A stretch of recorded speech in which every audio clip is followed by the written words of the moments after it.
take a while. It might, but you gotta start somewhere. They obviously have no intention of leaving. Yeah. It's pretty obvious. Right. Well, I mean, it was, that whole thing was voted on in the, not the this past town meeting, which would have been last May, it was the previous May. Right. So it's at least 18 months since the vote was made to rip those buildings down and sell the lots. And nothing's been, this is the closest thing we've come to getting something done. Right. And they were put on notice months and months ago. We might be live here. But that's okay. We kind of we don't seem to have a camera. No camera? Right. Is that what this thing is? That's not a camera. I think right That's there, like that's a microphone. That big speaker under the TV right in the middle. This is the camera right here. Oh. Hello, sir. Hey, man, how are you?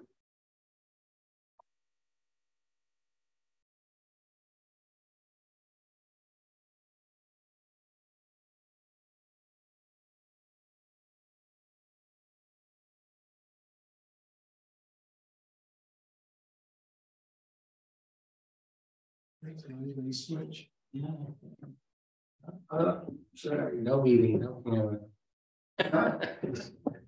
Yeah, we seem to be missing the camera here, or not missing, it's not running.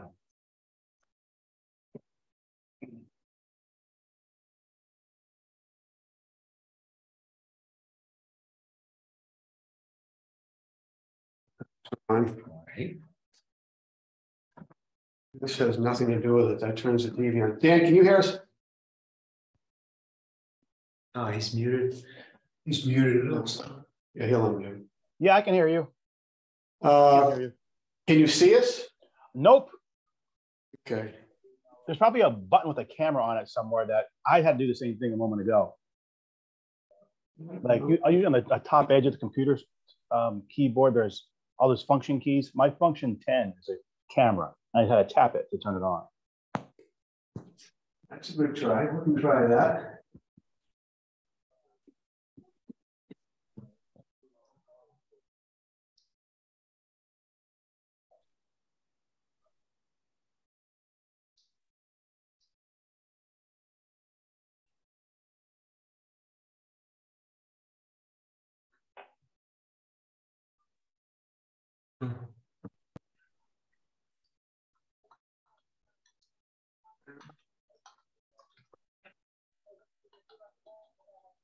Hey, Wayne, do you know what kind of a line this is? Yeah. Actually, The heat line goes- insulated all this stuff.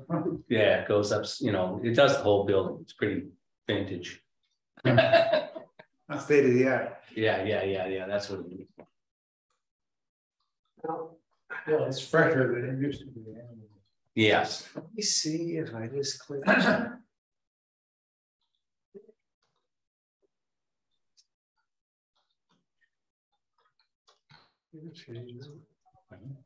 Add self view. No, it's not even indicating that it's You've on. always nailed that stuff. No, pushing you. I don't think that. No, there'd be an indicator light that this thing is on. I don't even see that. I don't even ever seen a light on it. I think we just heard Dan through the speakers though. Right? Yeah, they can hear us. They're just not gonna be able to see us.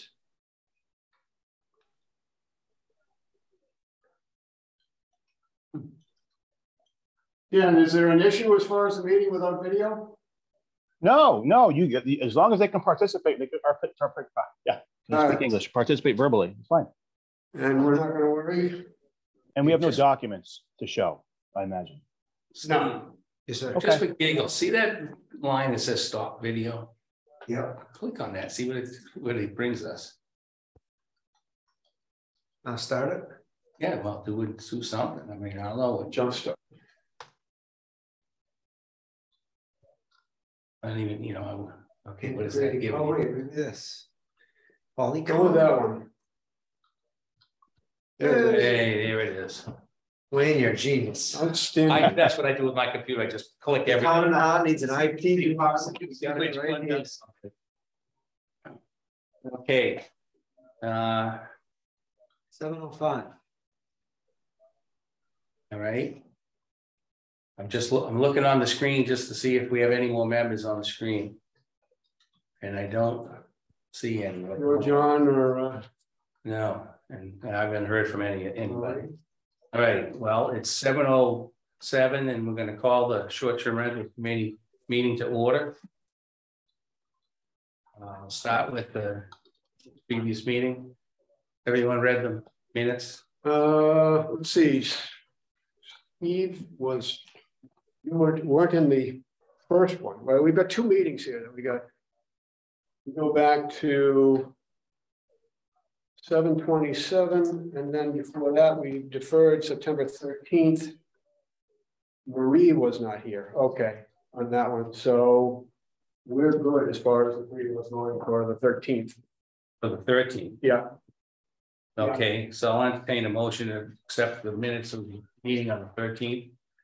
So maybe. Second, Rob? All those in favor say aye. Aye, the opposed is unanimous. And you said we have a second one also? yeah, we know that was for the meeting of the 13th. Then we've got the meeting of the 27th. The only small issue, since it was only a few minutes, is that Steve was a few minutes late. But I think we're still okay. Yeah, that sounds fine. Yeah. So I'll entertain a motion for that also. So maybe. It's no second. All those in favor? Aye. Aye. Unanimous vote in favor to accept those minutes. Okay, gentlemen, we left off last meeting struggling a little bit with how we're going to handle the use short-term rental as listed, how it should be listed as a use. Hopefully we can come sign some kind of a compromise so we can get this thing done. Personally, don't think we can just not list it anywhere, because that's kind of where we are now, and it's not a good place, right? So my suggestion at this point is that we have to list it as a use, and then we can decide under what circumstances comes a use.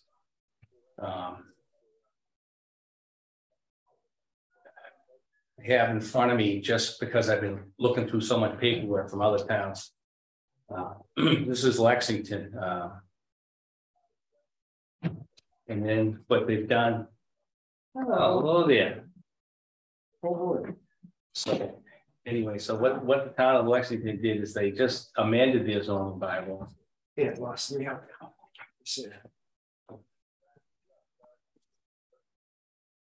And then essentially created a whole section that relating to short-term rentals, which may be the easiest thing for us to do. Instead of picking through every section of our existing zoning bylaws and amending this and amending that, they just created a whole section that and then just relates to short-term rentals. And at least there's a good 3 pages of stuff here that all and anyone. I've read through them. They're all basically the same stuff that we've been talking about. So I'm not going to go through this item by item. I'm just using this as an example of the type of a process that we should probably be using as far as changing our existing bylaws to accommodate. So in other words, create a whole separate section that relates to short-term rentals. And then when you go through, it has its own purposes and definition, requirements, regulations, registration, fees. So it's all essentially just one section of it, like a totally new section that we can add to our existing zoning bylaw that covers pretty much everything that we've been talking about. And again, this is just the other thing. We can make it 10 pages long if need be, but the point is that it's a whole different section of the zoning bylaw that relates only to short-term rentals. Okay. So we're not going to go through the parking regulations and the, you know, all this. Accessory. There's no sense in going through all the other sections of the zoning bylaw. We'll just create one whole new section. I think that's the easiest way to do it. Are we kind of on, I mean, as far as things that we've already talked about and agreed on by consent, much, we could take that and package it up as you've described. And have some, you know, as you say, that we've already talked about a lot of these things, and this is similar to what we've talked about. We could, I mean, is what we've done so far that different from what you're seeing there as far? Not a lot. I mean, again, I could go through and read this, but No, the, you know, the general concept is essentially what we've been talking about all along, that all that our stuff that we have been working on. and what city was it again? This is Lexington. Okay, yeah, we talked about it. Yeah. but this happens to be a copy of the actual article that was voted on. And it was actually voted on 160-6, which was, that kind of surprised me, to be honest with you. Was that this year? Hold on a second, I'm not sure if I even know. I see it stamped in the right corner. Yeah, but it's not Date? dated, it just says true copy. But it's just dated as the fact that it's a copy, you know, an accurate copy, but no, it's not dated. Oh, wait a minute, here you go. The above certified that the adjourned section of special town meeting held on November 18th, 2020. So that's when this was done. You know, just so you have a clue, it's not old, it's not brand spanking new, but it's certainly not It comes in old after, by regulations. it comes in after the new law that went into effect in July 2019. So it's going to Yes. that. Yes, it does. We're So gonna anyway, the point, basically, go ahead and pass those around. It's just, again, it was just, I like the fact that what we happen to have in hand here is an actual motion. No, I got it. Put before the government body that was amended the zoning bylaw to include that. So it kind of streamlines what we think we want to do. And, you know, again, there's minutia in there about, you know, rooms and cars, and there's a lot, all that stuff is in there. You want each of us to have a copy of this? Not necessarily right this moment, but I'm just saying, just the kind of like the concept of it is, I think, the way we need to move forward. Otherwise, we're going to be picky and we're going to be going into, remember, we started off last week looking through every section of our zoning bylaw. You know, I don't think that's the hard way to do this. I think that's the easiest way. You know what, if obviously if the planning board can take our recommendations and disperse them. And they might go to the point where, you know, our stuff ends up in the circular file. Sure. It's not for me to be concerned about at this point in time. I think we need to just move forward with what we think we should be doing as a committee to get something in front of town meeting that addresses the short-term rentals. Also going to avoid the confusion of the rooming section, right? So you have rooming, that's well, one again, part, that's- it's gonna be separate This is section. gonna of the be a zone. whole separate Yeah, section. that's what I'm Be saying, a yeah. section all its own. I'm exactly sure where it would fit in ours. Yeah. As No, far I think as, it makes sense to me, you know, so. because we do, that's like I said, that section of our zoning bylaw is a section of it in and of itself, or at least That's right. right? So you create a new section with short-term rentals. Create a new, right, you know, right now, like section 4.05 is trailers, mobile homes and boats. Mhm. Section 4.06 is renting of rooms to roomers and lodges. And then section 4.07 is customary home occupations. So, you know, should it go maybe at the end of section 4, it'll be, you know. Yeah. Whatever in section 4 now could be, you know. 4 point whatever, you know, put it at the end of that section and it'll be in the right area. And then, but again, I don't think we need to worry about the nuances of where it has to be. Mike? Just a thought, this strikes me as a very constructive way to go, so that you don't have to try to shoehorn everything into the existing zoning bylaw.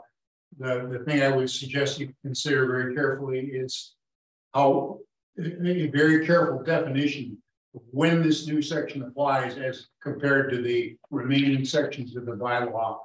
And what to do in the event that somebody is in doubt about which part actually applies to a particular property and whatever. I think that's Okay, pretty, yeah, it's right. pretty simple to do, but I think you probably want to pay some attention to that as you put this new section into your recommendations. Okay, thank you.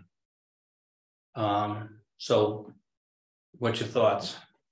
Anyone, you guys just kind of scanned it. Does that look like a reasonable approach? It does. Most of what I see in here has been discussed and pretty much agreed on by us already. I see a couple of small omissions that are not cause for concern. I like the approach that you've described. And they do adopt it by reference the state housing code. They do give the building commissioner the responsibility to enforce. We certainly aren't going to take something and just put our name on it. Would localize it and tweak it, but I like their approach. And I like that you well, you've been mentioning that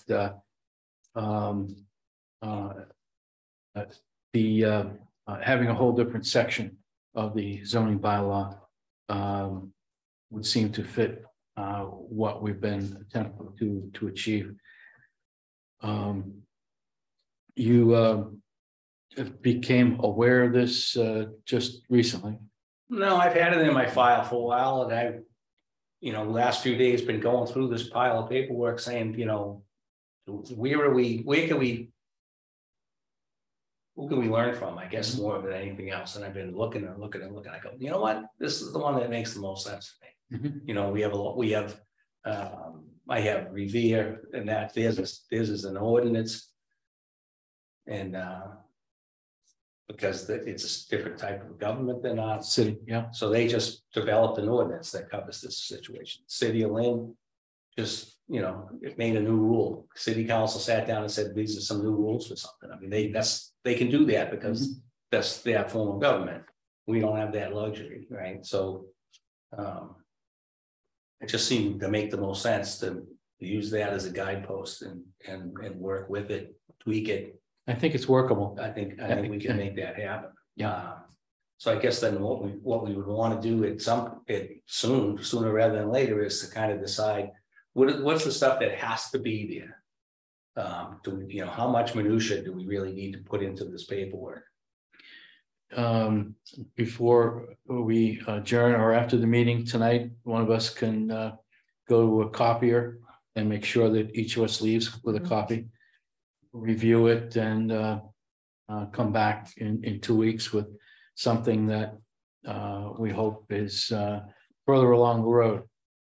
All right, so what we can do, because we still have our initial, what do we call this thing? Just a working draft. Draft. I was going to call it a spreadsheet. I don't know why. Anyway, It's gonna be. I mean, we can kind of let's take a buzz through this and kind of like look at it and say, what are some of the stuff that we've already discussed that definitely have to be in anything that we do include. Kind of nice if somebody could do like a working draft of the final version and then send it out, for next week and we just act to it. Certainly do something like that, because I'd like to feel a little more confident as far as what the final version looks like, but we can certainly clean it up as far as some of the consensus that we've achieved that isn't already reflected there. Here's somewhere.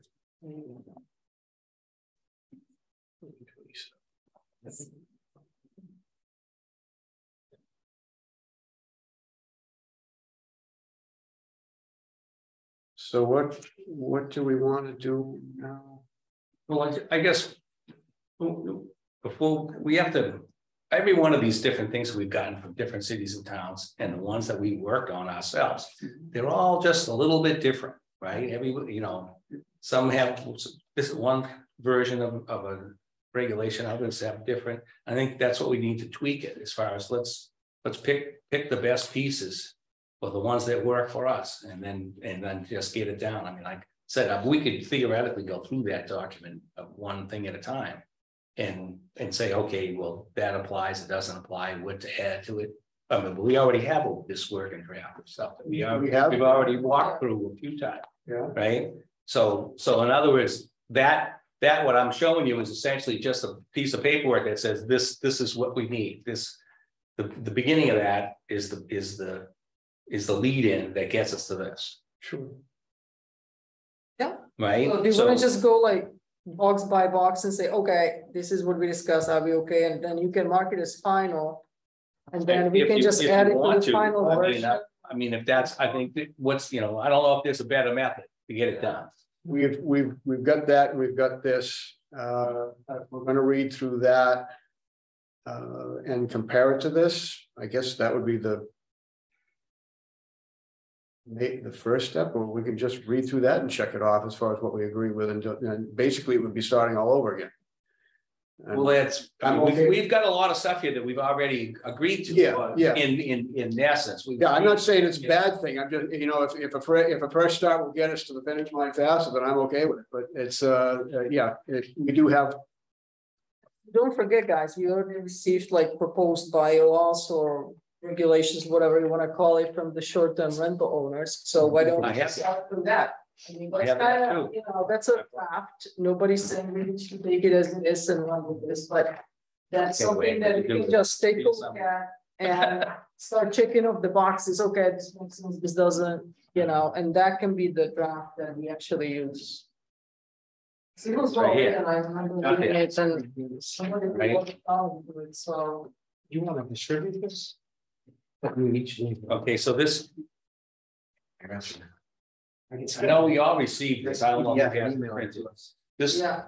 This particular piece of paper is a draft bylaw that was actually submitted by a group of short-term rental owners. Well, you got this offline, right? It was online. Excuse me. This is online. I'm going to assume so. I wouldn't have it otherwise. It's like the latest and Yeah, greatest. I don't think we have any problem getting a hold of it. I'll scan it right now. But the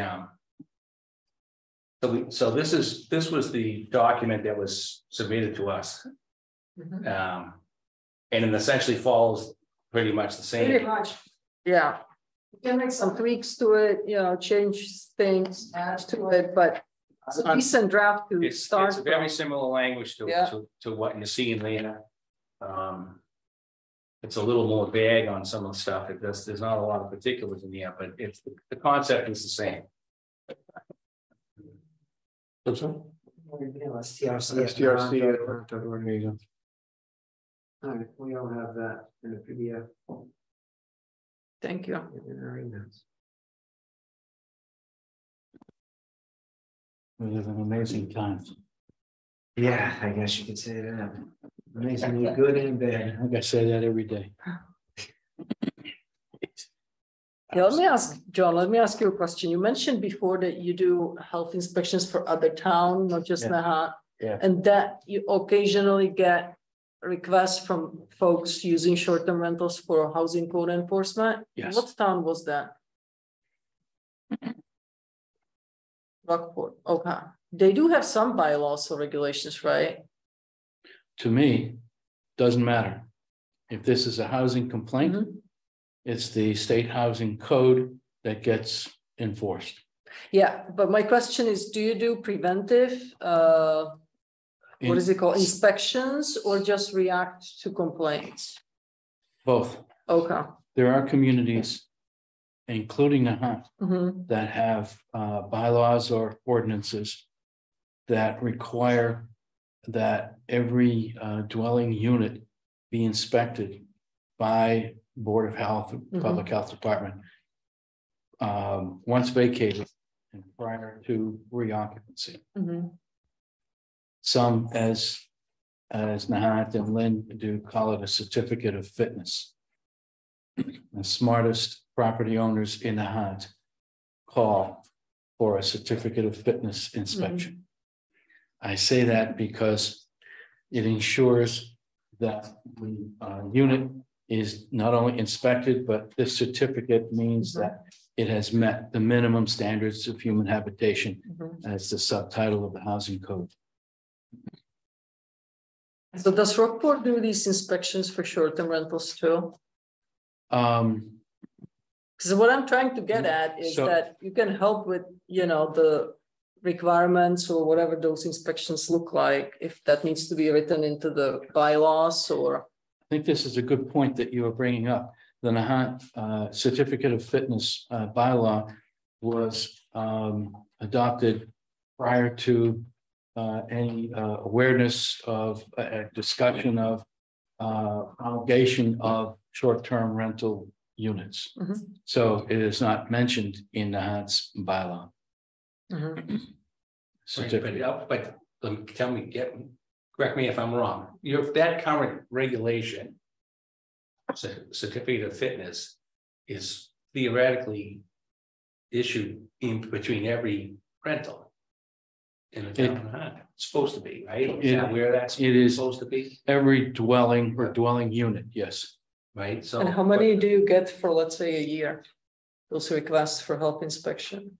Under 5. Okay, yeah, so people are not doing it basically. Rarely more than 5, sometimes 0.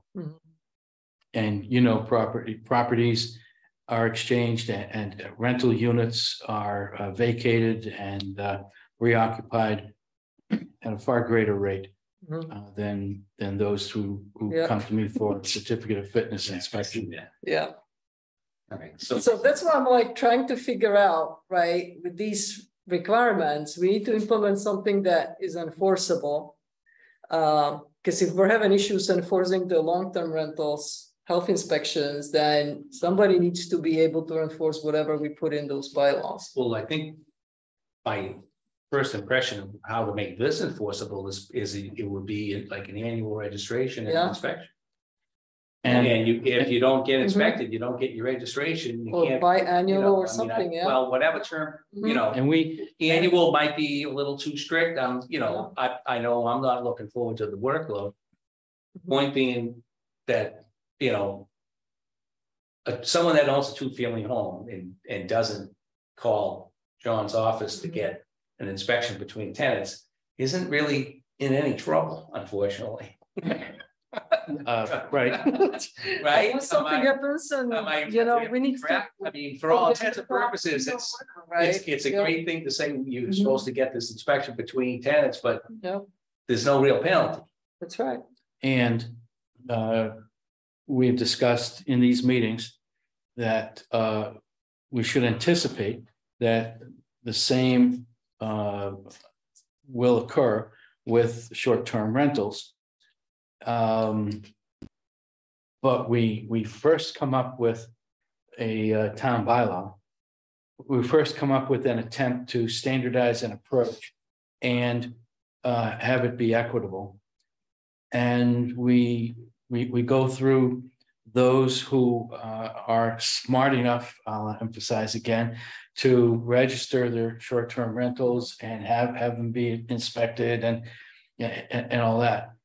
And eventually, in good or bad situations, some of the others will come to light.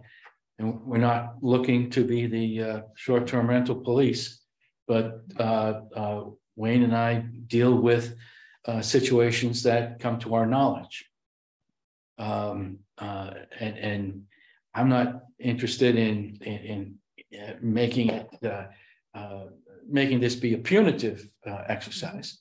We are looking to have this be a standardizing exercise and hopefully have a better sense and approach, as we've seen many of our municipal colleagues, towns and cities are doing, not just in Massachusetts, but nationally. So we'll keep trudging on with this exercise. Hopefully it's something that is broad enough and will have some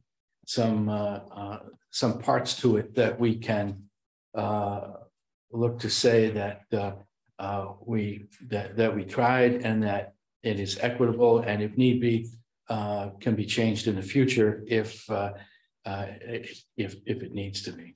But I think you're bringing up again a good point that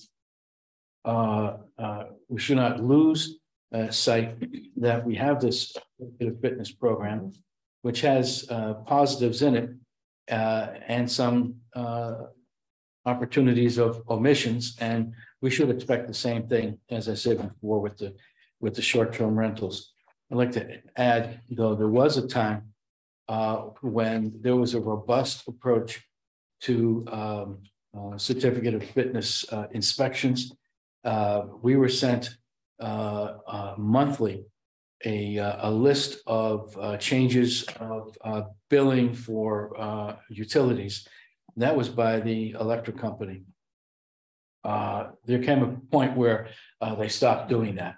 Once they stopped doing that, we did not have a readily accessible means to take a look at and remind owners of rental properties that the town bylaw exists and they need to have a certificate of fitness inspection. So that's when the inspection numbers went way down. Yeah. What about like an independent? Part of the fee that the host would pay, a $50 fee to someone qualified that would go do the inspection, to take the burden probably off of you. We don't really know how this process is gonna play out. I'm just kind of assuming it's gonna get dumped in my lap. I don't know, But I haven't seen any other, have you seen any other towns, Rob, that they physically go in and check them? Yeah, that's what I'm asking, like, John, does I think it's a report great physically idea, go but- in and check the properties, or how do they do it? if people are registering rental units Oh, you know in what? these various towns, I can't imagine that someone's not going in there to check it out. I mean, Oh, I remember when I was I think it's looking a at the great opportunity checklist. to do so, because they're now, well, again, that was, I think probably the first meeting we ever had. My concern isn't about, does the town make, 3% or 2%, whatever, I don't care about that. My primary concern is the safety of the people that are in these units. right, They don't know, they're not familiar with the home. They don't know which way is out. There's a reason why every hotel room has a thing on the door that says you are here, go this way to get out. Right? These people are not familiar. So we want to make sure the house itself is as safe as it can be. It needs to have proper egress windows in bedrooms. It needs to have, a proper, functioning, smoke and carbon monoxide detection. It needs to have at least a minimum, at least the basic stuff that every resident of a private residence already enjoys or supposed to be able to enjoy, is the ability to survive an incident. right. And if, and that's my biggest concern. Cause it'd almost be a fire, a smoke cert, and And I don't see any reason why, if we think it's necessary, that these, because right now, the only time a smoke certificate, better than anyone, it only happens when the house changes hands. Right. It's not like it happens on a regular basis. I mean, I can't tell you how many buildings I've been in, and all the smoke detectors are laying on the floor. Changes. You look up at the ceiling and there's nothing there, see the wires hanging out, or the base of the thing is there because it, all went off too many times, and they take them out. Because it's a nuisance, they take them out. So that's what we don't want to have happen. So I don't see any reason why we shouldn't be able to require more frequent inspection. Do you But remember how I sent those checklists a couple months ago from Yes. other towns, right? So I saw like two approaches. One is self-certification. You as the homeowner, yes, homeowner gets a checklist that's pretty detailed and says, okay, confirm you checked every smoke detector, it's current, I didn't. think the big one is the egress windows. Yeah, egress windows, Yes, all that stuff, You know, right? someone could say, oh, I thought I measured it right, it's pretty simple, but. Yeah, and so some towns do this certification that under the pains of perjury will certify you actually did this self-certification. Others give you a checklist and say, hey, this is what the building department or health department will be checking for. make sure you're compliant, right? Because last thing you want to do is to show up and then 50 million issues that people Yeah, could have corrected okay, a week I ago. gotcha. So that's what I kind of saw. So I am thinking that some towns actually go in to inspect it. And some other towns just decided it's not worth their time and they just ask people for certification. So. And we have a third possibility that you brought up, Mhm. a designated third party Yeah, that for X amount, not to exceed whatever amount of money comes in, and this happens in a municipality that hires out a company to do on-site assessments for the assessors department. Right? I thought it's worth including Mhm. as a possibility. Yeah, and that's certainly a possibility. Yeah. As far Just- as who's gonna actually go and look at these properties, I mean, I'm really not looking forward to it, Well, right? that's why I think So- the short phrase or a designated party. Well, so the yeah, third I part, mean, I think in so, any of this stuff here it says, you know. Like some of them say things like, you know, the commissioner, the building commissioner shall promulgate regulations, shall assign, you know, and it doesn't necessarily have to be me personally, it could be. I thought like a smoke cert, a check goes to the Nahant Fire Department for $50 and, you know, Yeah. they come in and check them out. Maybe a $50, $75 inspection if Wayne doesn't have the. yeah, I mean, You know, it's an overload on his position. I mean, We could outsource it, they could go in, check the bedroom size, egress windows. I mean, let's just use, and only because you're sitting here, we use your property as an example, right? So when you bought your home. Mhm. It was, but just prior to your purchase, there was a smoke certificate. that's done. right. It hasn't been done since then. Would be no No, reason for it to be done. no, yeah, Right? correct. Okay, so, and you've been in your home, what, 10 years, Yeah, I just, maybe more? no, 7. Okay, so. You know, in 7 years, a lot of things can happen, right? Yeah. People, again, they Smokes disconnect are off it, on a they day. go over to the, you know, the electric panel and shut it off. Depending right. on, you know, Yeah. things can happen. That's why I think the annual or biannual, Yeah. some kind of an inspection should be I'm done. all for it, that's. Just to cover, Understood, yeah. if no other reason, it covers the town saying. Because they're gonna say, oh, you allowed it and this place was unsafe. That puts the town in a bad position. But I also remember when we were selling our old home, we hired somebody like a firefighter to come in and check the smoke detectors before the fire department showed up. So you can hire like consultants to do this as a third party. Right. That's what I think. Oh, they're yeah, saying, right? absolutely. I'm So not saying they it said doesn't it have to could be be. a designated, like fire department could do it, John can do it. I mean, you know, there can be different people who can be the designated party. It just doesn't have to be you. And that was- I really don't want it to be. People in there and verify everything they're saying. There's 2 bedrooms. No, there's 3. That's not a bedroom. Right. That does Yeah. not count as a bedroom. This place. I think that certainly in any initial registration here, right? I mean, you know, again, everyone, we hope, is gonna come in and say, look, this is the piece of property I'm gonna register. This is my configuration. This is my number of bedrooms, blah, blah, blah. Because stuff is gonna relate to all that, right? So the initial registration, I think, is gonna have to require a minimum of an inspection.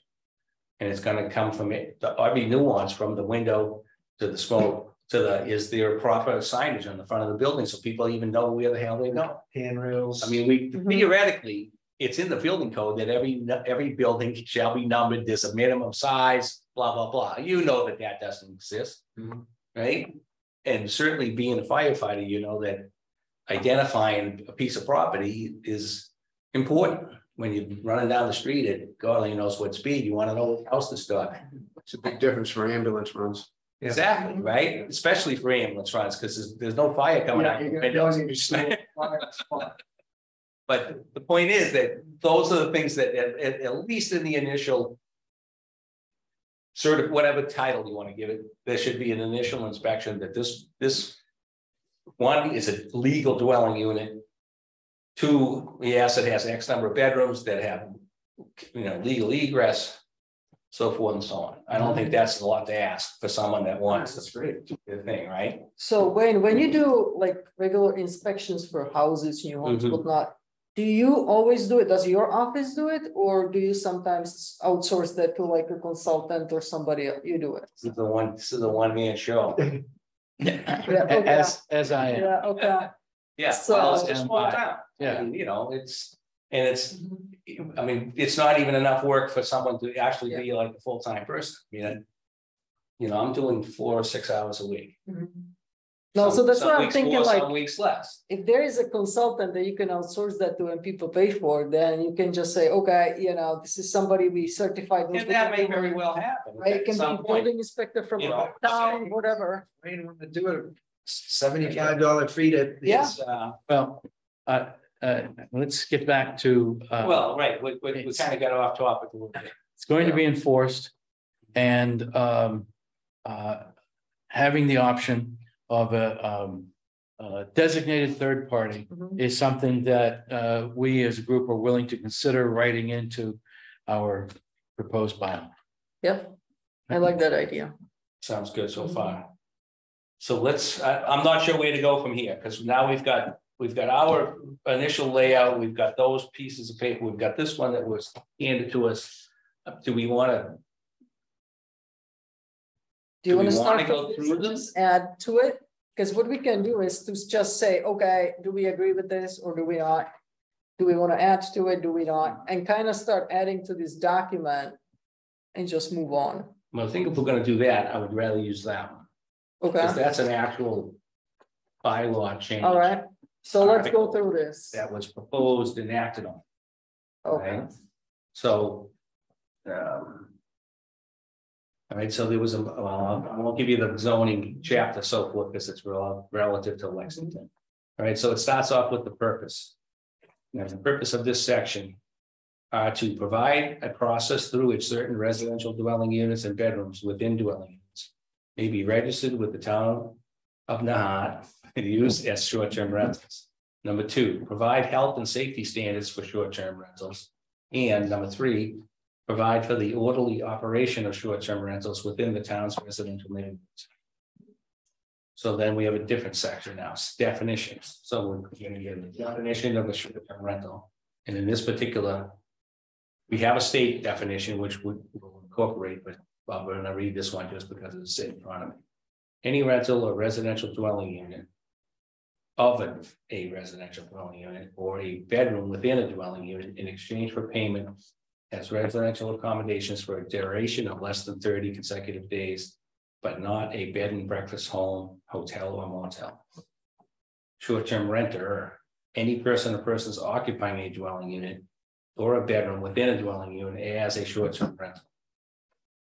Short-term rental operator, the person or persons offering a dwelling unit or bedroom within a dwelling unit for short-term rental with the written permission of the owner, condominium association, and homeowners association where applicable. Owner, so how do you enforce that? So if, for example, well, that would be the registration process. yeah, so. And we have very little of this type of a situation in Nahant because we don't have much in the way of condominium. But that would, what that's designed to prevent is someone owns a condo in a 100-unit condo building, and they decide that they're going to use their condo unit as a short-term rental.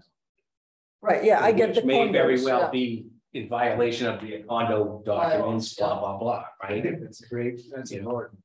Someone could Yeah. go rent Right, 5 but units that's at what I'm, Bass Point and that's right. arbitrage them out.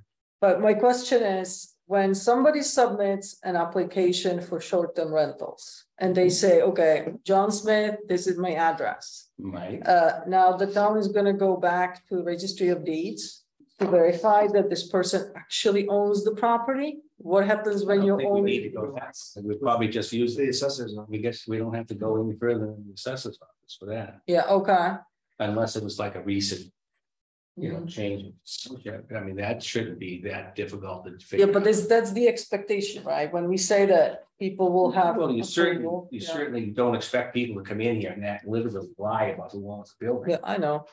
I'm I sorry. would like to think that wouldn't become a problem. I missed a piece here as far as what the owner relevance is here? Not sure. Well, that was the definition. This is in this particular. Just piece reading of that paper, copy. it's He's reading the definition of the definition rental from operator. Lexington. Okay. Right, so it's the person or persons offering a dwelling unit or a bedroom within a dwelling unit for short-term rental. With, and then they include with the written permission of the owner, Okay, that makes sense. condominium association and homeowners association where applicable. Yeah, So, that's boilerplate in all Yeah. communities. and I don't see that. That would be one of the few things I don't think will have an issue. I don't think anyone's gonna come in here and ask for permission to rent a hot property they don't actually own. Right? I mean, I mean, would you like would to think think, so. yeah, I would like. But to again, think so, if you're but- filling out an application that says owner and you put your name in Yeah. it, and you're not the owner. Yeah, You're, So much of that, it's already controlled on the back end anyway, whether the condominium documents exclude or allow somebody to do that, or it's a rental contract as far as an apartment is concerned, designating what you can and can't do with it. So the town really shouldn't run into too much of that at all, I can't imagine. you would like to think so, but I suppose, and again, when you start thinking outside the normal boxes. well, it You has know, been a lot of could- problems. Could I theoretically go and rent a property, Yeah, you can. right? And then turn around and short-term rental.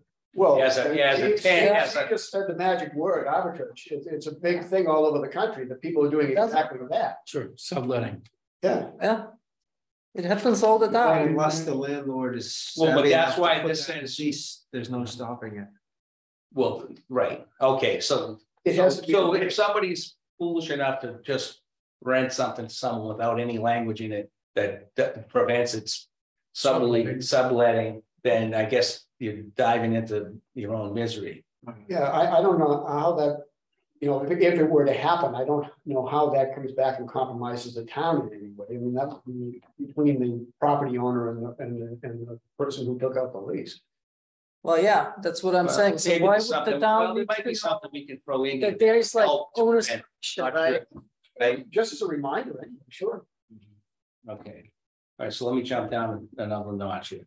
So, operator occupied short-term rental of a dwelling unit or of individual bedrooms within a dwelling unit that is the primary residence of the operator. So we've got that owner occupied. Operator adjacent, short-term rental of a dwelling unit that is not the primary residence of the operator, but is located within a dwelling with a total of 4 or fewer dwelling units, where one of the dwelling units in the building is the primary residence of the operator. Just a quick point, obviously, we see that in everything also. But a situation that we have in Nahant that I think is relevant for discussion. That we also see addressed in the Salem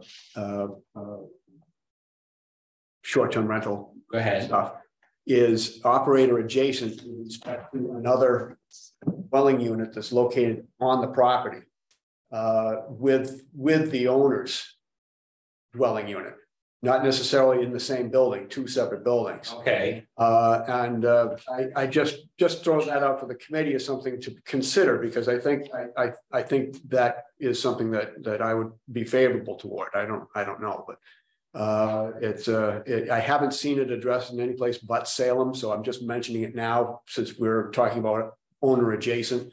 That would be another derivation of that.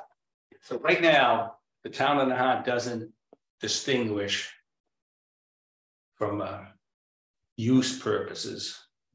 At least at my office doesn't distinguish the difference between a 2-unit building or 2 individual buildings. If it's on the same property, this is a residence, this is a residence. Okay. This is a unit, this is a unit, Okay. right? Yeah. Most of literally everything that I've seen in other communities is just a standard 2-family or townhouse style, side by side. But we actually do have some pieces of property within the town that have 2 completely separate buildings. Right. On a single. That's right. Yeah, and that's what I'm speaking to here. It's been attributed to post-World War II housing that, where housing rules kind of got tossed in the street because there was there were so few places for people to live or something to that effect. Right.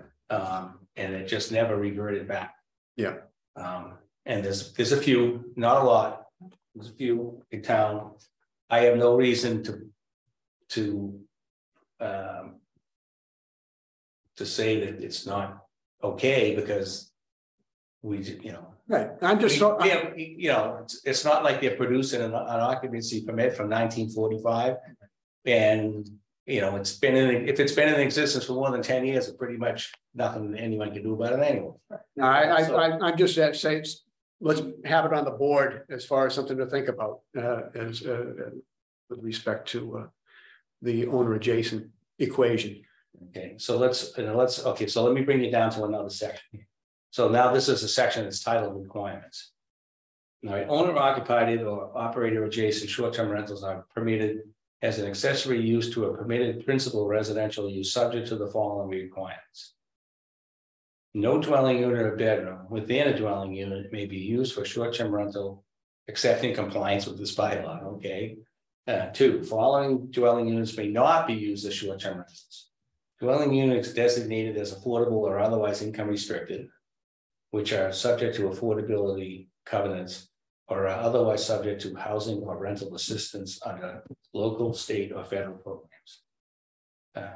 Subsection 2, accessory apartments as defined in section 6.7, which doesn't apply to us but may apply.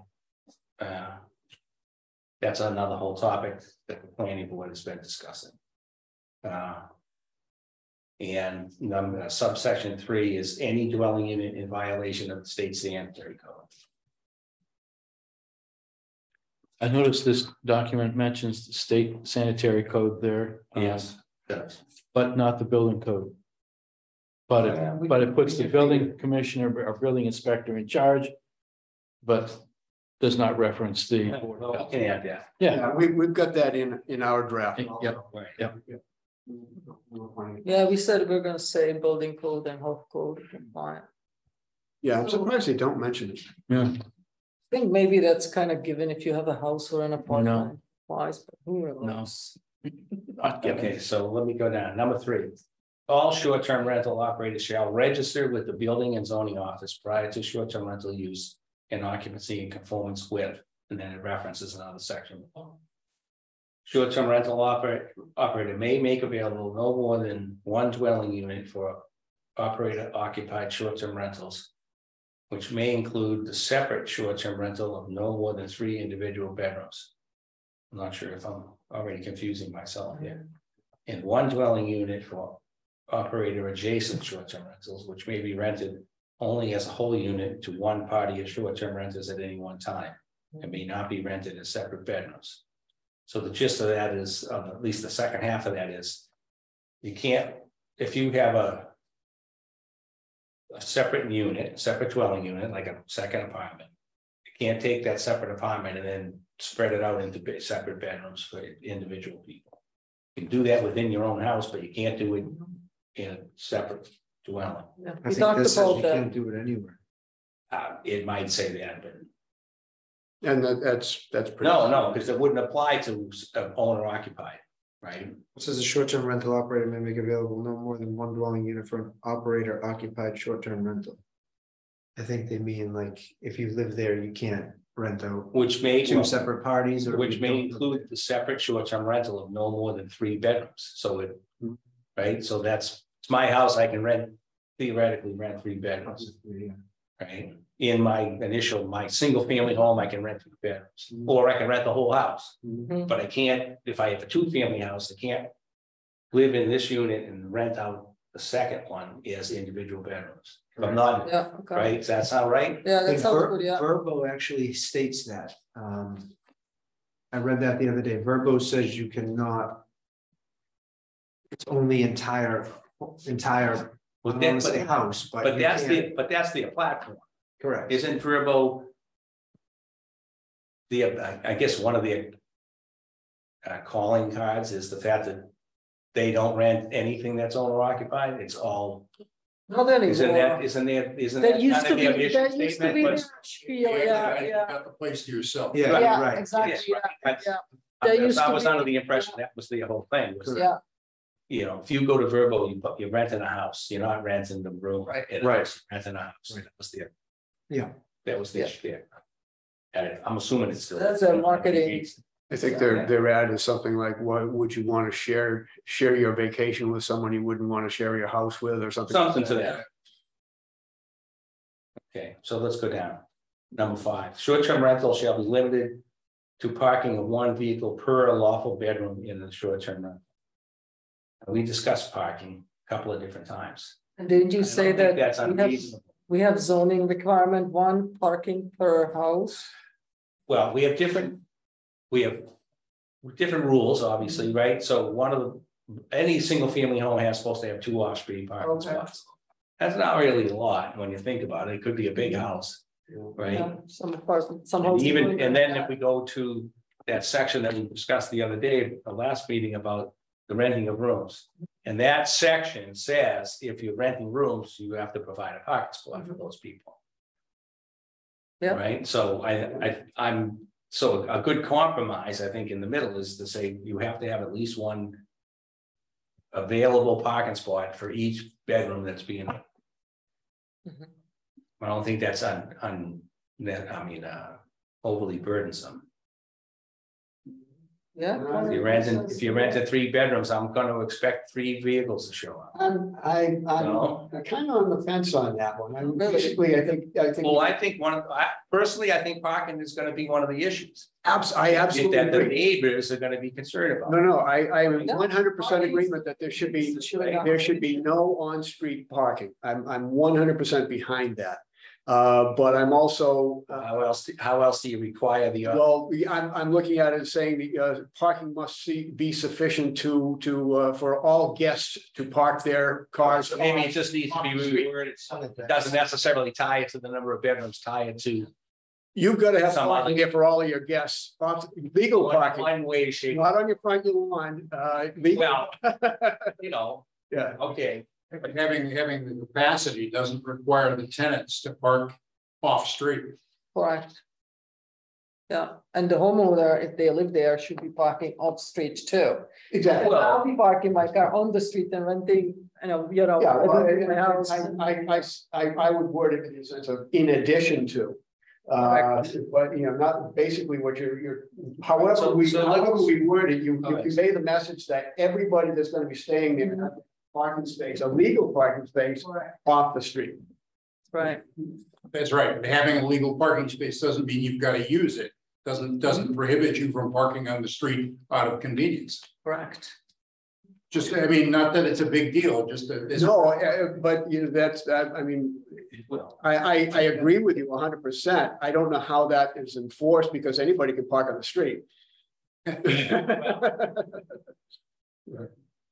Yeah, but you really want to make sure that people rent places that have off-street parking, so. That's the bottom line. so we'll work on that. As far as how they I just thought tying it to the bedrooms just makes it easy it's an easy count. If you rented 3 bedrooms, you gotta show me 3 parking spots. I'm not against it.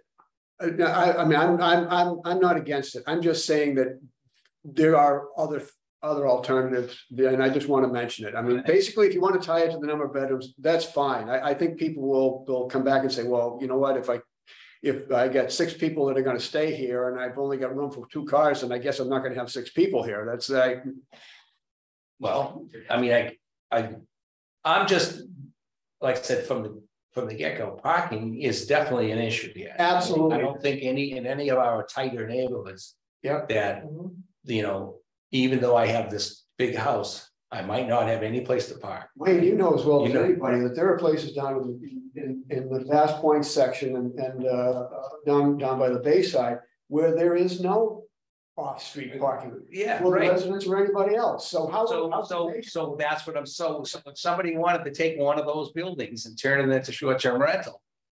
Where the hell are all? It's not gonna happen. Park? So that's what I am saying. I think somewhere along the line, we have to have some minimum requirement. That's fine. That's fine. Yeah, I'm not sure what that minimum requirement has to be, but if you tie it to. I apologize for bringing in more confusion, but. I don't know if it's more. Yeah. Might be a different way to word it. Just looking at another Once way it's to look at it. parking that doesn't come back and frustrate the neighborhood. Yeah, Absolutely. You have no idea how many people have parked their car at the nights, and when they're instructed that it's private property, they say, oh, my landlord told me I could park here. Well, your landlord lives on Sherman Avenue, doesn't own 17 really. We've got a house for sale on Willow. The owner is telling people that potential buyers saying, well, you can park your car down at the wharf. Oh, really?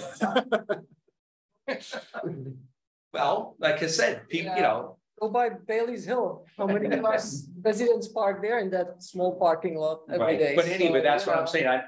We know that parking will be an issue. Yeah. So, you know, if we don't have to tie it to the number of bedrooms, but seems to me that's the easiest. That's fine. I'm 100%. Okay, so let's move down to the section. Just something to lobby out there. One of the callers has stated issues with commercial vehicles, limousines. Oh, yeah. Maybe we say no commercial vehicles Mhm. at the property. Yeah, I've actually been thinking about that since that came up, and I don't know how you build a regulation against having a vehicle idling in front of your house. I know it's an extended period of time, and I wouldn't want it there either. Maybe just like a. But I don't know. Yeah. I don't know what are the police going to come down? I mean, the police can go down there and say, "Well, you move it along." I mean, that's as far as they can go. They can't cite them. But if the person does it, It can be cited then it's We're just sitting it's a there. for violation. idling. Actually, we can, that changed recently, Rob, the police can cite someone for having a car idle for, I forgot, Vi Patek championed that and change. So yeah, the police have the ability to cite someone who does that. So if they should bother now, okay, never mind. All right. But by the same token, not every food truck sits there idling. They don't No. necessarily have to be running. I think Right, so- anything, no commercial vehicles. I would say no buses, commercial, no- but Let's figure that out. Let's work on language that will get that in here somewhere that maybe, no tour buses or. I'm sure we could figure out how to make it work. And please don't get me wrong. I'm not an advocate for any of this stuff. But what I'm saying is that in order for it to be meaningful, it has to be enforceable. Mhm. I agree. Yeah, I agree. Absolutely. Yeah.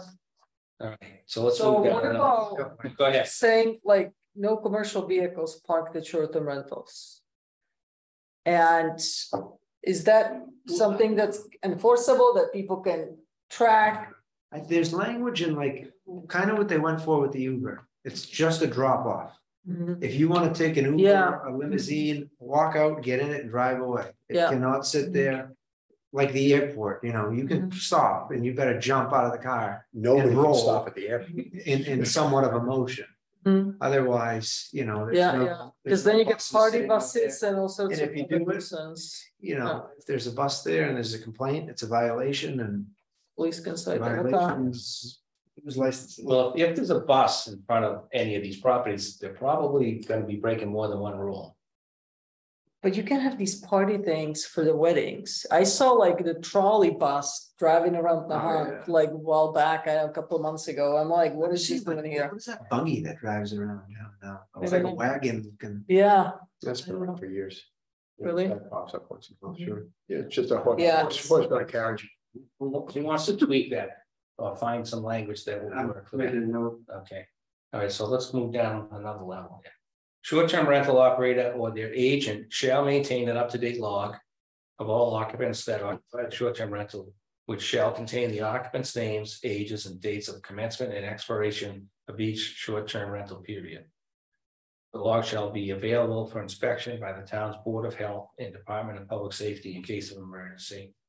Purpose of this requirement is to ensure that the town shall have basic identifying information of all occupants of the short-term rental at all times.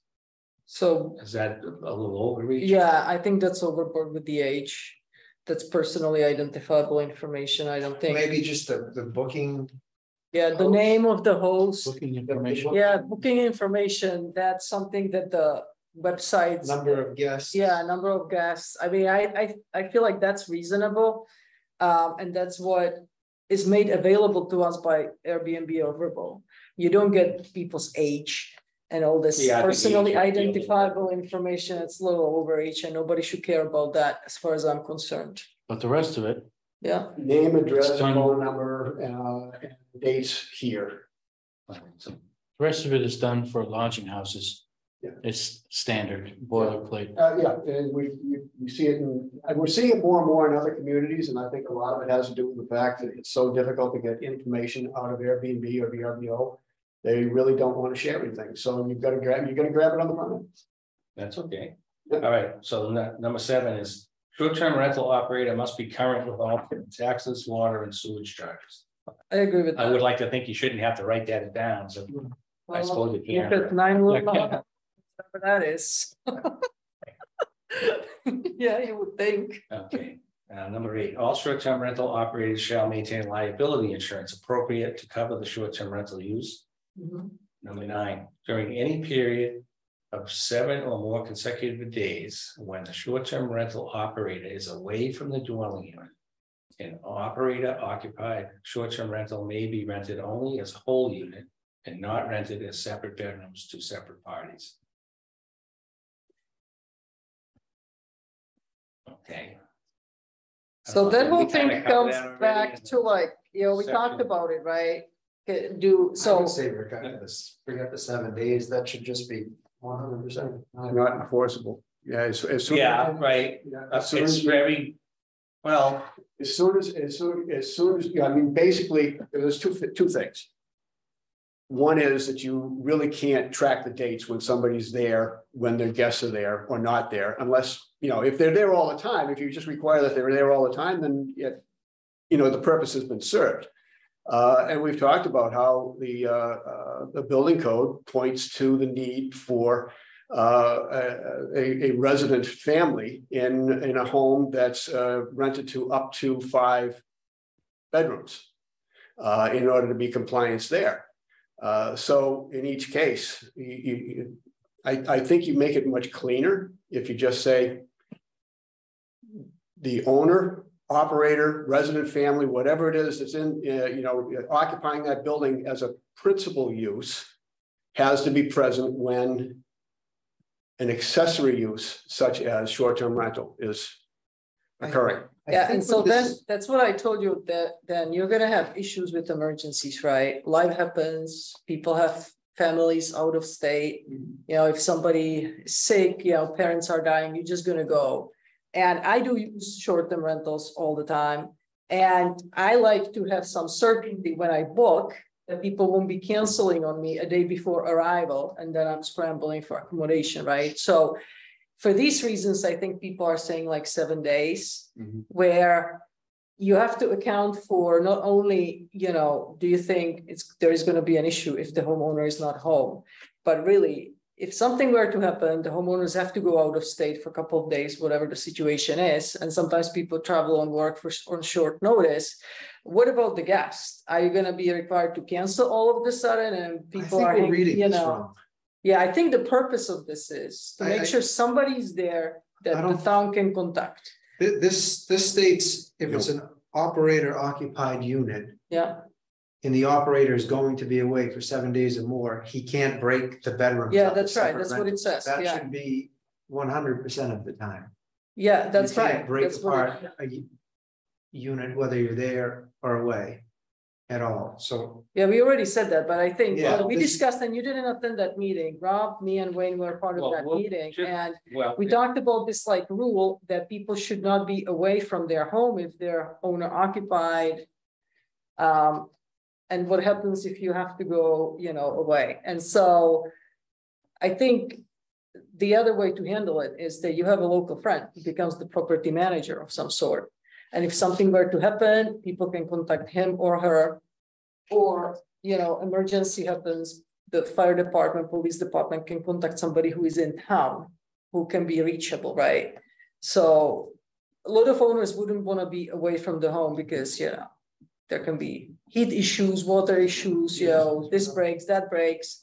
So you always want to have somebody who's actually going to be the backup if you have to be out of state. I honestly don't think that's the town's problem. Quite honestly, the allowance that the state building code has made to have 5 rooms or less in a home, the ability to rent 5 rooms or less in a residential property has to do with having somebody in that building that's familiar with the building and can help people get out if there's an emergency. It isn't about from the state's building code standpoint, it's not about keeping an eye on the place and making sure that nobody has too big a party. It's about helping people get out when they're in trouble, or helping people around the house when they're in trouble. You take that piece out, and now basically it falls to a higher regard as far it's basically moving from the residential code to the building code, because now it's not occupied by the resident family. Okay. So you can't expect the owner not to go to work. That's right. And you do have the state regulations on short-term rentals allow for non-owner occupied properties, houses, apartments, condos. That's all factored in. So if the state had a problem with owner not being present in the rental, they would write it in the short-term rental occupancy. well, it's already in the building code, and we're Massachusetts I building think we're code. digressing off of this. Uh, I think No, I don't think we're digressing. This came up a couple months ago, so well, I just like. this has nothing to do with the article number 9. Well, let me give you my impression of what this particular line item is trying to prohibit. I don't think. Again, I own a 4-bedroom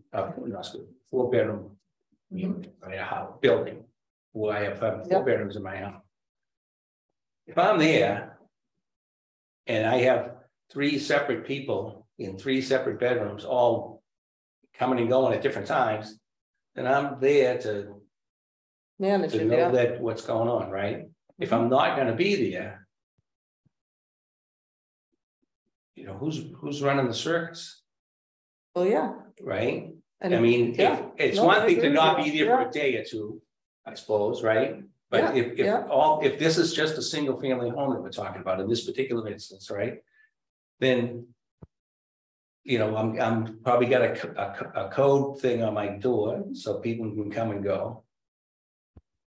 But no, I agree with you. if you have 3 different people renting 3 different bedrooms, and there's no owner or at least an agent available to figure out who's doing what, where, when, who's coming and going at what time, it's going to be chaos, right? We should allow that even if the Yeah, owner's I there. don't think we should allow that to begin with. I mean, no, but Well, if that's the kind owner's of. there, that's the owner's prerogative, but if the owner's not going to be there, then I don't. Previously in this, it states 1 unit, whether it be a separate unit or owner occupied, only one party. Let me read that section again, because that's where we have a discussion on. Well, and again, this could be contradicting itself, right? I think it is. So it says a short-term rental operator may make available no more than 1 dwelling unit for operator occupied short-term rentals, which may include the separate short-term rental of no more than 3 bedrooms.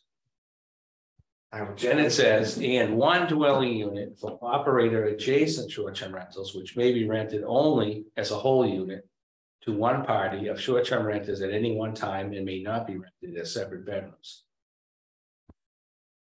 I think it's speaking directly to operator adjacent. Period. I don't know where the commas are, but Very few commas. So maybe in combination with this other section, what they're really trying to say is if you live as a homeowner in the whole house, you can only rent up to 3 bedrooms to different people. People can do that now as a roomers and lodgers, though. So I guess we couldn't say you can't do it because our bylaws allow it. No, I mean, that's why why you can't do this it is on exactly why we're sitting here, No, because our rules suck. Yeah. And so, but what I we're think saying that's- is we shouldn't be Right. allowing like people not living I in mean, the house. it and just then makes they- sense to me that bedrooms. if a single family home, as long as the owner is present, Mhm. I would say at a minimum, yeah. right, then, or some agent is present, Yeah, then you could have 3 bedrooms being, rented. coming and going, whatever it is. So that's because that's the concept, right? Yeah. You could have 3 individual bedrooms as long as you have all your other criteria are met. And you could have this guy coming on Wednesday and this one's coming on Thursday and that one's leaving on, Tuesday and this one, right? You could have 3 bedrooms that could look like a, Chinese 5-room. Yeah, it sounds Theory, like, right? But Here, yeah. I guess that's. But someone has to be there to manage that 5-room. There's no one there. Oh, yeah. Then Yeah, that's the thing, chaos, like, then right? that's chaos, right? But what Rob is saying is if the house has 5 bedrooms and less. Actually, I want to correct myself. There is 5 or fewer guest rooms. If where there are 5, yeah, okay, so that's right. 5 or fewer guest rooms. And is owner occupied. Yeah, and so Rob is saying that there's something in the building code that the owner needs to be in the house, right? But But that doesn't mean that people I'm can used go to my work. place, No, they can go to work. They can go to the store. They can do things like that, but they're basically doing it's a household, a resident household they're renting a few rooms, and that's fine. But they're basically staying there. They're not traveling or anything like that. The house isn't empty for days at a time. The other piece you get into there is trying to figure out, when does if they're going to be away, when does each period start and stop? They come home, they go away for 5 days, they come back for a day, and they go for another 5 days. Sounds confusing. Well, it's not enforceable. Possible, so I wouldn't even worry about it for now, because just enforcing it means you need to install like spy camera on people's windows and doors and see who comes in and goes out. So that section for us is I don't think it works for us. probably should we just drop it out. Yeah. All right, so let's go to number 10. The number of bedrooms made available for operator occupied short-term rentals within a dwelling unit shall not be greater than the number of lawful bedrooms in the dwelling unit. Seems to me I already read something like that, so there's nothing wrong with that. Yeah. Renting for an hourly rate or for rental durations of less than 10 consecutive hours shall not be permitted. Absolutely. Yeah. Right.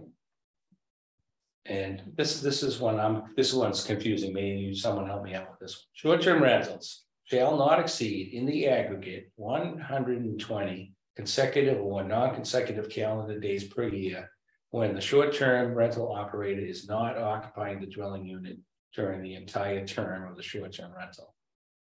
Yeah. That I think that's like confuses me. snowbirds, right? Yeah. Exactly. So you want snowbirds to have the ability to rent their place or whatever. And they're So not gonna any- be any- there, any right? Day count, Yeah, I I guess. think is, again, it sounds Again, like I something don't- that's yeah. not enforceable anyway. You can't enforce it. No, I'm with you on that. I would Once just, again, the resident family isn't there. yeah, they're not there, they're not in their place, and yeah, it's not even. So now we have another section called regulations. The building commissioner shall have the authority to promulgate regulations to carry out and enforce the provisions of this section. Yeah. Next section is registration, inspection, and fees. Mhm. All dwelling units or bedrooms within a dwelling unit offered for short-term rentals shall register with the town, secure a certificate of registration according to the standards set forth by the building commissioner, and pay all associated fees. The certificate of registration shall require the short-term rental operator to agree and abide by the requirements of this section. It is the responsibility of the short-term rental operator to renew its certificate of registration on an annual basis or upon change of operator or owner.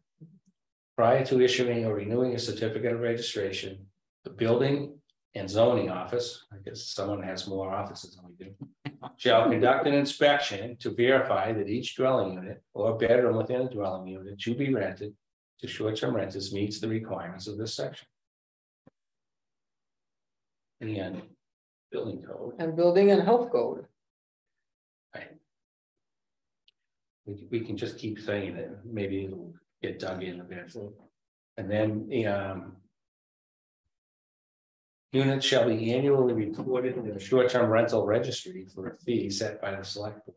Well, I'm not sure we need a registry, but Yeah, we'll have, I agree. I'm sure we'll have a list that we can call it anything we want. Yeah. One thing that's missing is penalties.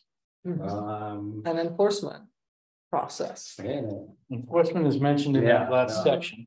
And it's All right. assigned to the building inspector Yeah, in this bylaw. But Well, there again, are no if we're assuming that this becomes a bylaw. We already have. Bylaw violations of $300 a day. Oh, yeah, that's in the zoning, right? That's Yeah. already in bylaw. So Yeah. if you're violating this, you're violating the bylaw, you violate, I mean, do we have to? Yeah. Say it again? Yes. Maybe, right?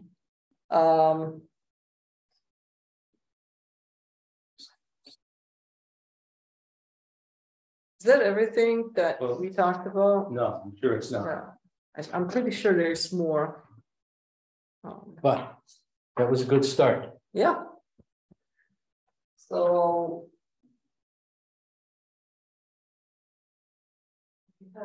Okay.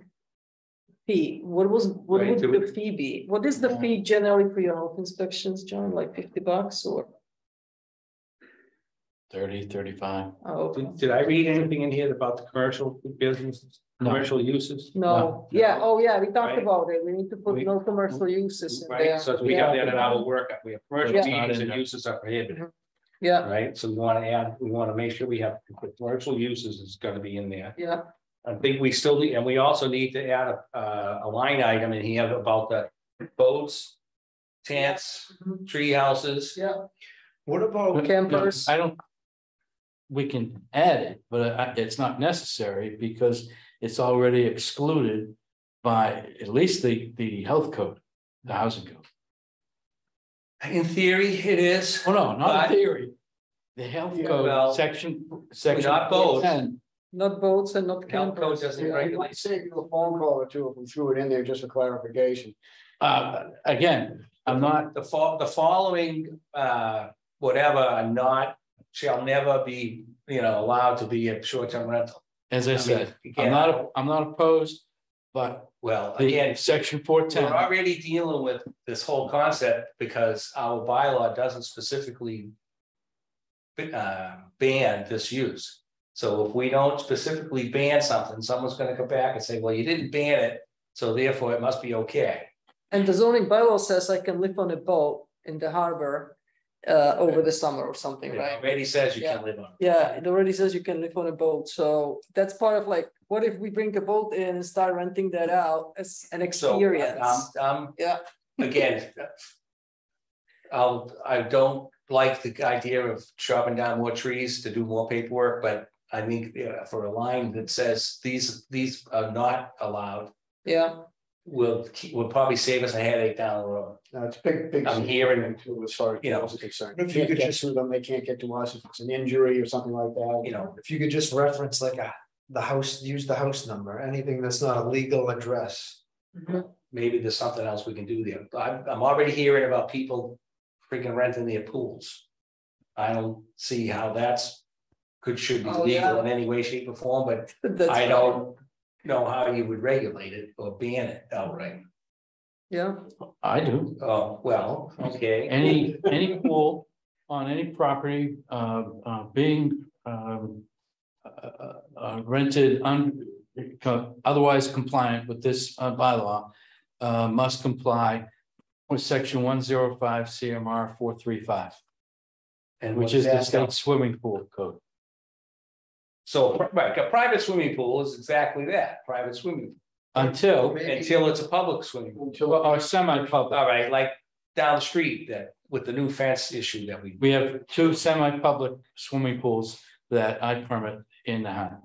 So we include in the short-term rental bylaw that any property that otherwise complies with this bylaw that has swimming pool on the property that is included in the rental must comply with the state swimming pool code.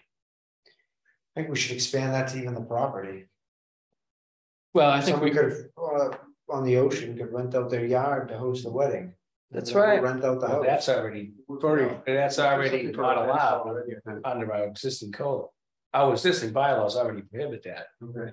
The problem with that is, as I learned, is that you actually have to be standing there while this event is going on. You have to be You invited. can't, you can't act on an advertisement in the, Craigslist or Airbnb that says available Yeah. for weddings. That's not a Because it's violation. not a violation yet. Oh, Hasn't. So that was, the neighborhood took care of it more than I was able to take care of it. They just kept complaining about it, and mhm. the homeowner, saw the light, so to speak, but. I'm certainly not gonna make a weekly trip to someone's address just to make sure there's not a wedding going on. Yeah, They make it very difficult to enforce that type of a bylaw, but again, you gotta have it in there somewhere. mhm. I think John made an opening statement about the ability to enforce in town and probably in other communities also. It's basically you're not riding around in patrol cars looking for violations. You've got to get a complaint or something along those lines before you can act on it. Yeah. So it's not a code problem, it's an enforcement problem. Yeah. Got lots of So codes. again, I think if we add language in here that says all these things cannot be considered for short-term rentals, just in case somebody has an idea, all they have to do is say, look at this, he says you can't do that. Yeah, I love that Or- idea. Thanks Or to- you yeah. can do that, but this way, If that be the case, this way, yeah. right? All right, where are we at? Oh, so that was pretty much the whole document. But What about adding, date when the law starts, which would be by adopting at the town meeting, blah, blah, blah, and then factoring in existing reservations. So when you start regulating those short-term rentals, there should be a grace period by which people are allowed to operate until they get a permit or some kind of a license. True. Well, they're already operating, so Right. it's not like someone's gonna say you can't operate until you get a license, Yeah. because they're already operating. Well, So Well, any Kind of zoning, depends, any so- zoning bylaw change, after it gets voted on at town meeting, ends up in the Attorney General's office for approvals. Mhm. Yes. And that can take some time, Months. once in a while. Yeah. I mean, I don't see that as being part of our assignment either. no, but it's part of the conversation. There's a built-in So probably period of time somewhere in the our process. Mhm. somewhere in our proposal should be, because if this doesn't get in front of town meeting until next May, then, theoretically, it becomes effective once it's approved, and then, I'm sure we can, Once it's approved by town meeting no. or by the Attorney General. Attorney General. Right. Right, so it's, and then, of course, if there was it's different if there's building permits involved, because Right. like. If you change the way someone's lot is construed, then you can't, building permits have to be in before the building permit was submitted before the first announcement, there's a lot of language Yeah, yeah. about. What's included, who gets to keep something and who doesn't. Relative to, the announcement of the bylaw change, but. We could just make it, I think, somewhere along the line, there'll be an effective date, Yeah. One Yeah. thing I think we should add, that wasn't in here.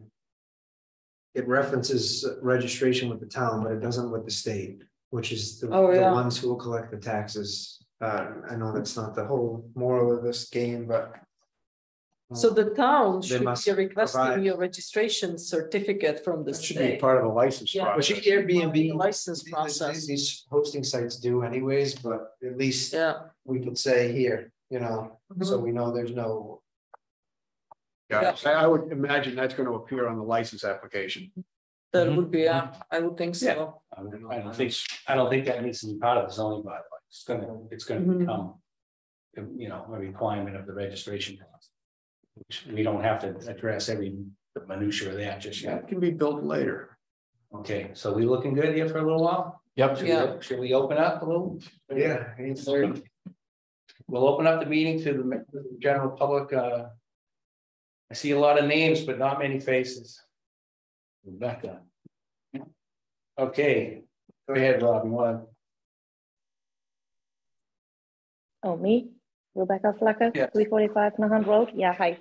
Good evening. Thank you for that meeting. I think it was very effective and good. I just wanted to ask, that's a minor detail probably, but with the whole registration process, could we add that once the host applied or submitted the application, that the inspections will have to take place within, I don't know, 5 or 7 business days or something like that, just to make sure that there's not like a 3-week wait. It might be a little tricky in the beginning if everybody applies at the same time, but in general, bring that in so that we know when we apply, within a week, the inspection should take place, so that we don't have like 2 or 3 weeks, hanging. Yeah, I'm sure there's something Maybe. we can figure out as far as, how these inspections are gonna be done. I Yeah. mean, I think they should be done, it hasn't been written into the rule just yet. But No, and again, it's a kind of a minor detail, it just came to my mind. So just to make sure for both sides that it's kind of, at least in a certain short period of time, so that the hosts also, excuse me, know that it's okay, or if not, if they are concerned that they have time to, get on that and don't miss a lot of time or have to cancel reservations. That will be my only question. I'm going to assume that any existing short-term rentals are not going to be required to stop doing anything unless they just don't register. Right. No, but so again, let's assume that registration becomes a requirement on such and such a date, right? And these are units that are already being used now. So it's not even a matter of you're waiting for this registration to operate, because you're already operating. Yes, but then I'm obliged to register, and I will do that. And then I register, and then I just want to make sure, in order to get the license, that's year 1. So yes, we're already operating, but even like for the next year or the year after, when we have to renew the license, right? Just so that we don't wait and then as long as you didn't get your license renewed or whatever, you cannot operate, and then have to wait for inspections for more than like a week, say, or something like that. That's what's reasonable. I can assure you that nobody will be penalized by the town's inaction. Oh, that. Okay. How's that sound? That sounds perfect. Thank you. What if we said in order to be an thank you.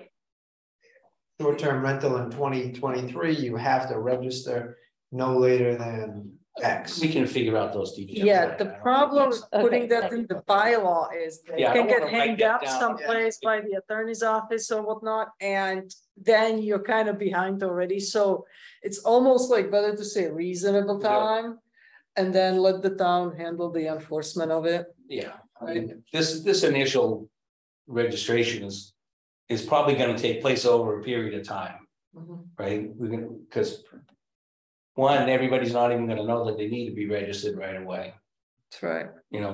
So there'll be some time frame that this will happen, because it can't all happen on the same day. And I'm certainly not going to go running around for 3 weeks every hour of every day doing inspections. So why not? We'll figure something out that will work for everybody. Wayne, I just want to caution that I think he said that rentals that are operating will carry forward as we go through this final process. I think the statement would be more fair to everyone if we say those that are lawfully operating. I wouldn't mind adding that. Just a caution. Yeah, but like everybody's lawfully operating today because there is no. Well, I think it's a really big argument. Not necessarily. Really big argument. Yeah, that's not true. That's not true. There can be some that can be considered illegal. We just haven't really looked at the issue yet. Well, because we haven't had a chance to inspect it yet. Oh, you mean like Also don't have- apartments and stuff? Also don't have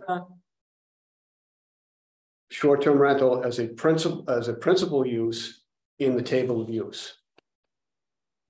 I agree. It's not there. If it's not listed, it's not allowed. It may not That's be the that easy. typical Well, that's kind of like the whole point of it. It's a separate yeah. And section. I'm not trying to reopen that right now. I just want to make sure that everybody's clear that it's not necessarily everybody rolls forward at the other end of this. There are issues that need to be addressed from the town as far as what the town will and will not allow to roll forward. But Wayne did clarify. Nobody currently operating will be penalized by the town's inaction. Correct, Yeah, yeah, that's right? correct, That's- yeah, That's That's all I'm the saying. town. stands on its own. Yeah. If And that somebody is- who's already theoretically licensed registered with the state and operating a short-term rental Lawfully in Nahant. lawfully. Don't try to parse it out. You just. Nobody will be penalized by the Right town's now, inaction. everyone's theoretically. That's right. lawful because we haven't deemed them unlawful. that's just yet. correct, that's Right. correct. I don't agree with that at all. Well, Well, until they get inspected, there's no That's way right. to know the difference. Well, actually, guys, don't twirl on that issue. That has nothing to do with you guys. So you guys are sort of just going around in circles on an issue that's not really yours at the moment. I just want to make people that are listening to understand that when the registration process starts, or if it starts, that nothing that the town, if the town doesn't act in a Expeditious speedy manner. fashion, that these operators are not going to be penalized for that. The town can't get the job done. That's not going to penalize the owners. What you're saying is there's not gonna be any retroactive enforcement? Is that a fair way to put it? I think I don't know if I would classify it that I way. think you're saying if someone registers. If you have a registration application in place, then if for some reason we don't get our end of the job done, it's not gonna, that's right, it's not, the applicant's not gonna be the one that gets. But of course, I think to add some comfort, they might operate for 4 days until you go do the inspection, then you might do the inspection and say, no, this isn't. Well, if I have This this, is if I not go do an inspection and as I find myriad violations, then obviously that's a whole shut different it animal. down, yeah. But again, look, if we make the assumption, at least for now, temporarily, that everybody that's operating it right now is. Is grandfather? No, not grandfather, that's no. the bad word to use. Safe, Yeah. compliant. If you're operating, you're gonna continue to operate until you're told otherwise. Okay, so no retroactive enforcement. Don't have the. Don't go that far. Yeah, Don't go I that. would not use the word grandfather. Nobody will be penalized due to the town's inaction. Or, Yes, yes. that's So in the other only words, way I could put it. Once the bylaw comes into effect, people will have the opportunity to come into compliance, stop the use, correct? That sounds good. Right. I mean, even now, someone will call my office, they need such and such an inspection.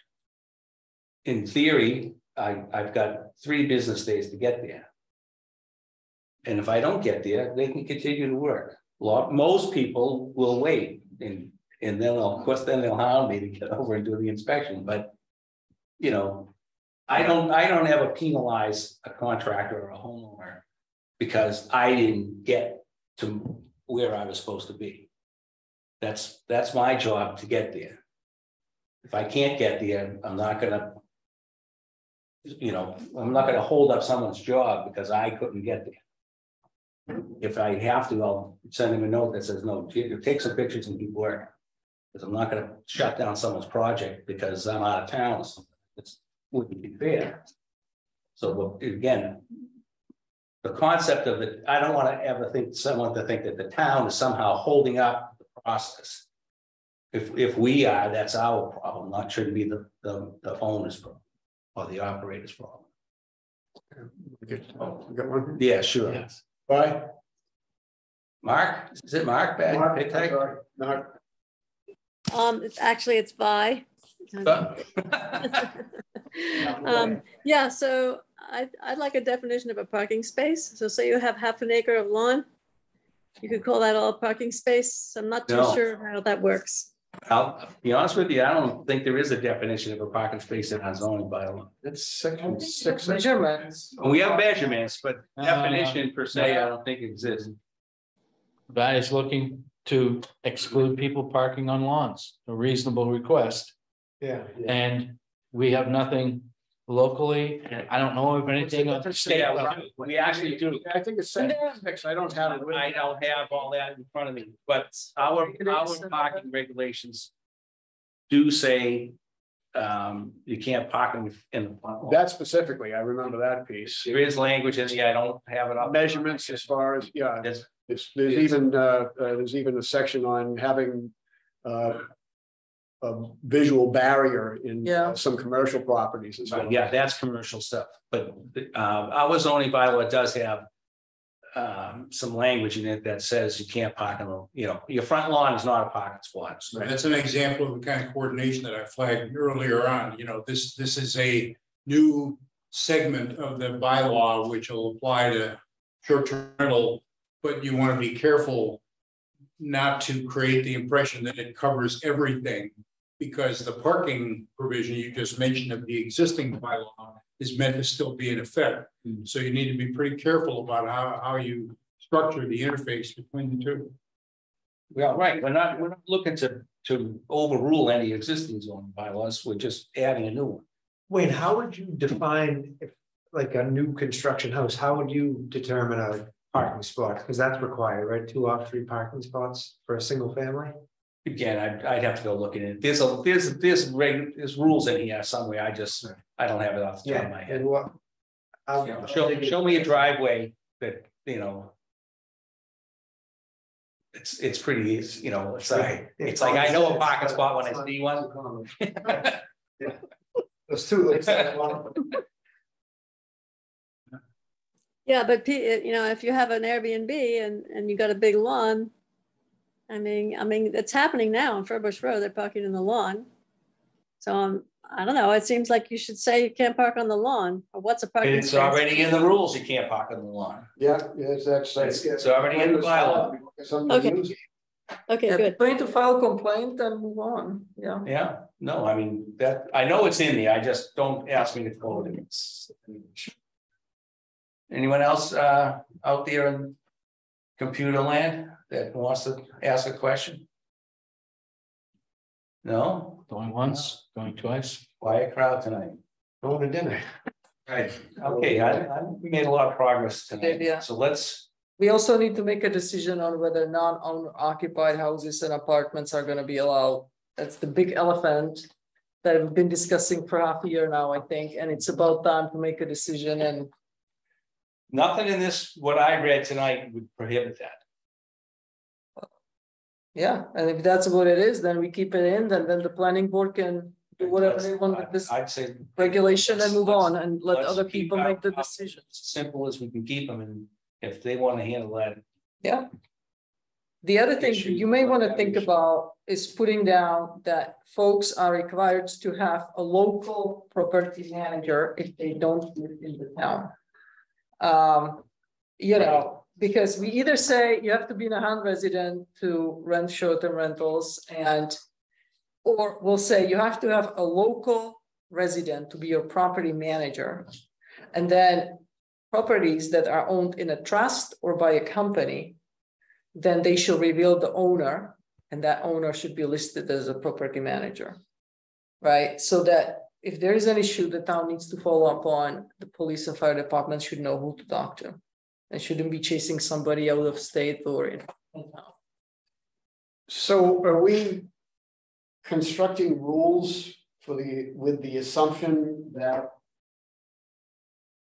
it could be non-owner occupied, or it could be owner occupied? We're going to do rules for both, and then whichever way the planning board or the zoning board goes, they're going to decide. Or are we just saying as a committee that we're okay with unoccupied rentals? I don't think we have a choice but to go along with the concept of an unoccupied rental. Why not? Because I don't think we don't have the authority to ban it. We don't have, no, but we can make a recommendation and build rules around it. Right, But we can. Why Should, would I I think do it's that? fighting to lose the battle. I don't want to give at least, you know, and maybe, you know, obviously we could vote on this, but you know, if the majority of the committee is not in favor of that type of rental, we should say so. or even the minority of the committee. There could be a minority. Sure, absolutely, absolutely. You're exactly right, John. We can figure out how to make all that stuff happen. I think you'll be a fighting a losing battle to try to ban anything other than owner occupied. That's my personal opinion. It's not based on all this paperwork. Just my feeling. Who are we losing to? Losing in that it would not prevail. I don't think it run. Where? Politically, you mean? No, either at the planning board level or at the town meeting level. So you think the town would be in favor of non-owner occupied? I think in favor might not be a fair representation. I'm It's just thinking. regulated. My feeling is that it's not. It won't. It's not going to carry the day. I'm sorry? Not going to prevail. Not going to carry the day. Oh, but, okay, you think that? No, it could go that way. Yeah. And if it goes that way, there's no reason why there cannot be. No, let's keep it to the committee level. Majority of the committee decides on a bylaw. Yeah. Minority of the committee is not in favor of the bylaw as it's to be presented to first the planning board and then maybe the town meeting. So the minority makes its own report. Sure. That's all I was. Okay. Well, let me ask this question. Steve, you're our representative at the planning board level. What's been the feedback at the planning board meetings at this point?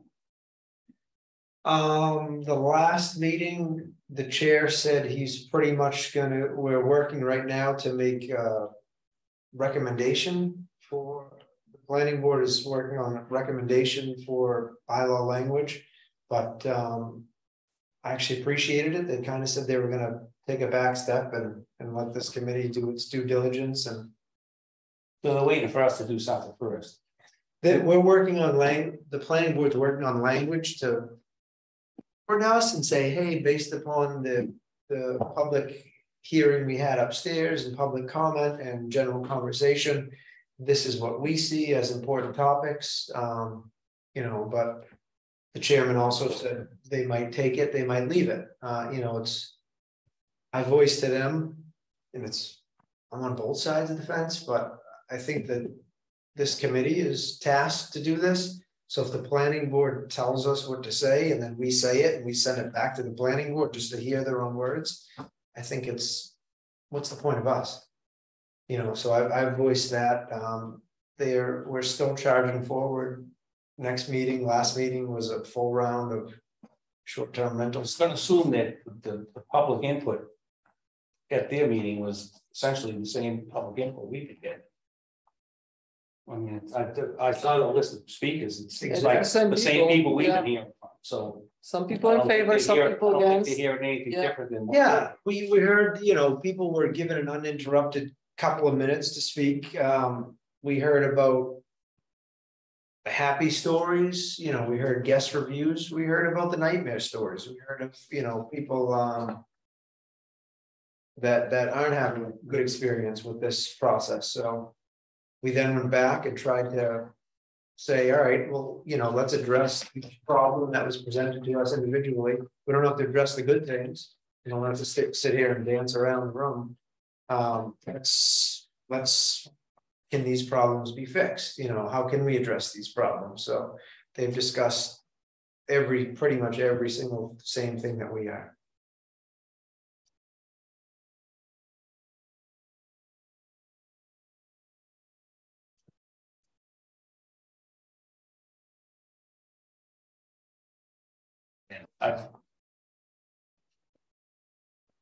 I mean, unless someone wants to put a motion on the floor addressing this issue specifically, I'm not into it.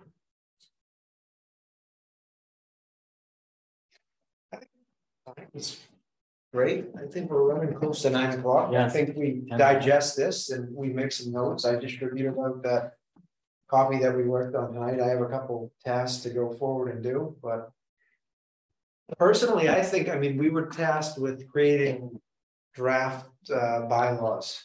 And I think that's what we did. We weren't, you know, we're not getting in the weeds with what's legal, what's not legal, what's, you know, and again, we all have different opinions, but we were tasked at town meeting to create draft bylaws.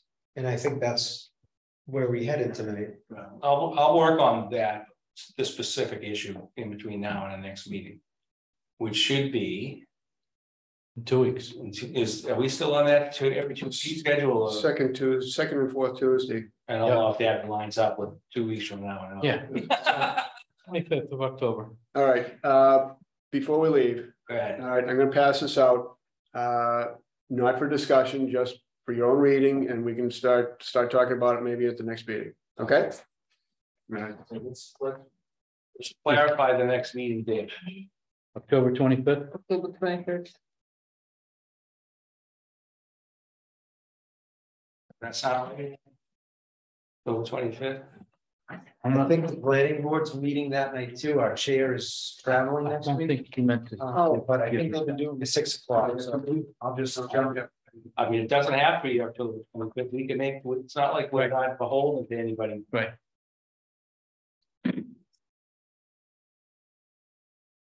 We can make it any day we want. Make it the following Tuesday if you want to get into the meeting. Yeah. Be good to get stuff done. Yeah, 25th was fine for me. Works, everyone work for everybody, yeah, let's do it. That said, I make a motion to adjourn. Someone want to second that? Second. All those in favor? Aye. I. Meeting adjourned at, what is that, 8? No. 8:52. 8:52? I think it's 8:53. Oh, whatever. That's Close it up. 52 over there. Good night, guys. Thank you, everyone. Greenwich Mean Time is apparently 8:52. Night.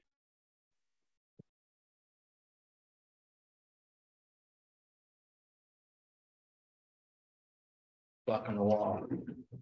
Almost 8 o'clock. Dinner time. Steve's clock. Yeah.